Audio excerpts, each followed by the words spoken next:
Lawmakers returned to Capitol Hill today to begin debates on using military force in Syria. The Obama administration says evidence proves Syrian President Bashar al-Assad's regime killed hundreds with poison gas.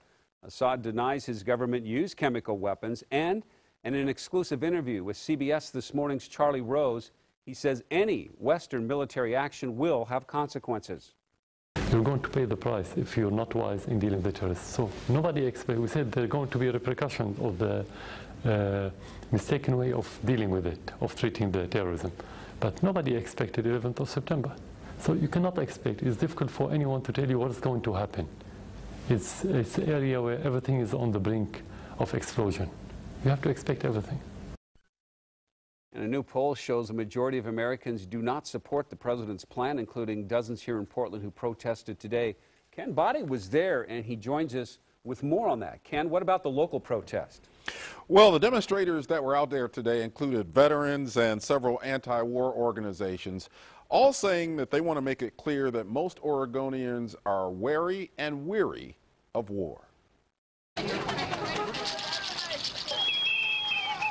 Holding signs urging the president not to go to war. About 50 demonstrators gathered outside the federal building in downtown Portland.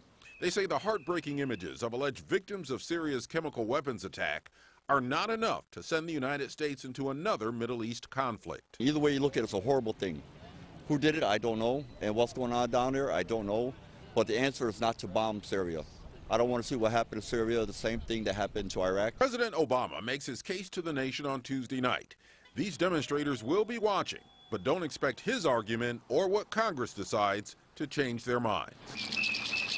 Members of Oregon's congressional delegation are mostly either opposed to military action in Syria or undecided. Among those leaning towards a no vote based on their public statements, Democratic House members Earl Blumenauer, Peter DeFazio, Kurt Schrader, and today the only Republican in the delegation, Greg Walden. Democratic Senators Wyden and Merkley are undecided, although Wyden has made strong statements against Syria's alleged chemical weapons attack.